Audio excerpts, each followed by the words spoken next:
The sun rises over the Pride Lands, casting long shadows across the golden plains.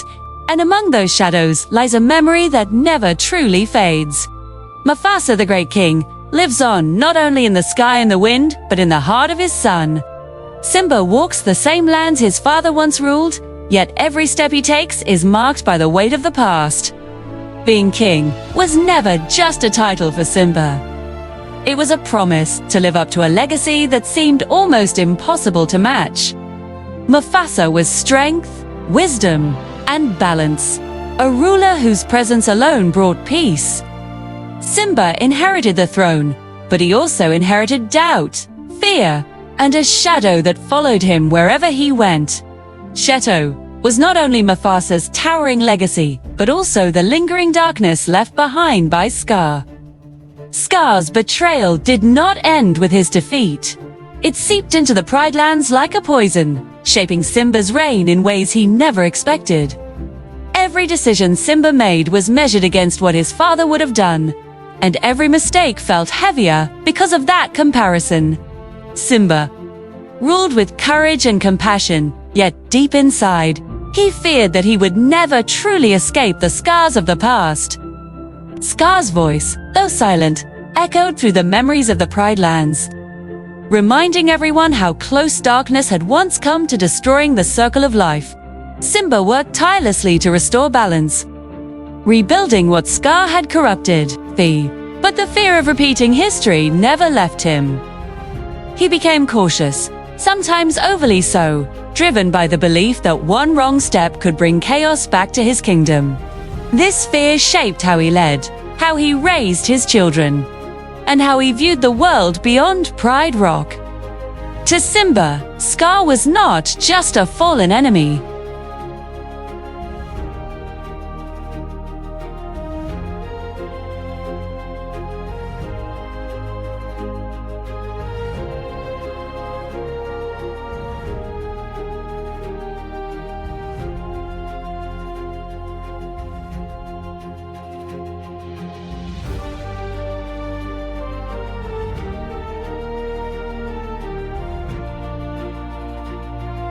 Fear, manipulation, and hunger for power were seeds that could grow again if left unchecked. This realization haunted Simba, especially as he watched his children grow. He wanted Kiara to be strong and independent. Yet, he also wanted to protect her from the dangers that had shaped his own childhood. With Kion, the weight felt even heavier, for in his son he saw both hope and risk. Kion carried the roar of the elders, a power once wielded by great leaders, but also coveted by Scar. Simba feared that Scar's shadow might reach his son, just as it had once reached him. Scar's spirit, bound by bitterness, sought to reclaim relevance by influencing Kion, whispering lies and feeding insecurities. Through Kion, Scar's legacy threatened to rise again, not through open rule, but through manipulation and doubt. Simba watched helplessly at times, torn between trusting his son and fearing the power he carried. Mufasa's shadow loomed over Simba during these moments, not as judgment, but as silent guidance. Simba often looked to the sky, seeking reassurance from his father, hoping for a sign that he was doing the right thing. Yet, leadership offered no clear answers, only difficult choices.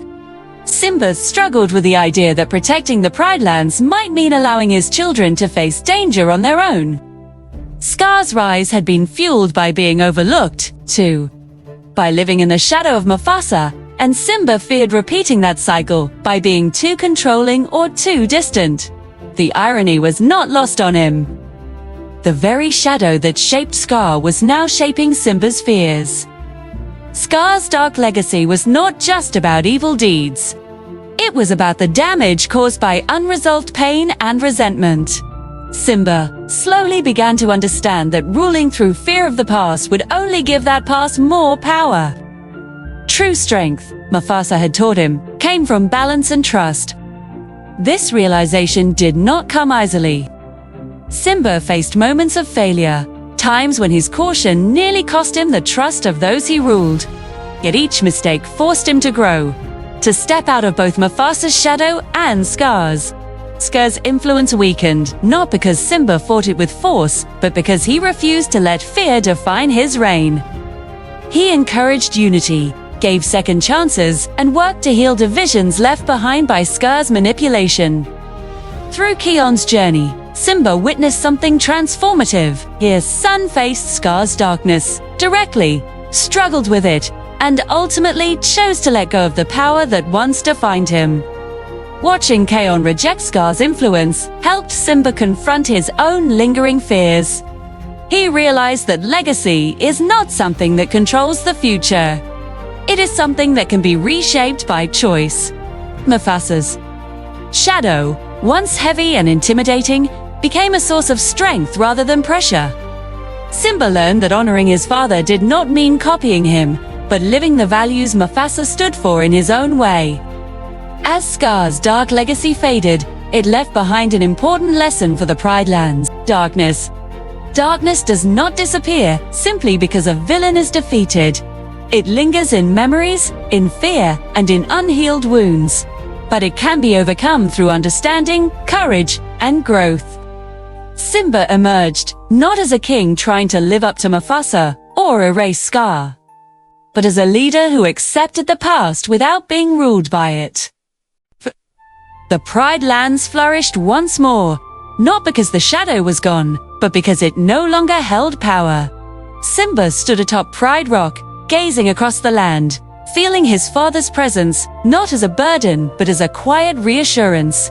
Mufasa's shadow no longer represented comparison or expectation. It symbolized continuity, wisdom passed from one generation to the next. Scar's legacy, once dark and threatening, became a cautionary tale rather than a living force. Simba's journey proved that the rise of darkness is not inevitable, and that even the deepest shadows can be transformed when met with courage and compassion.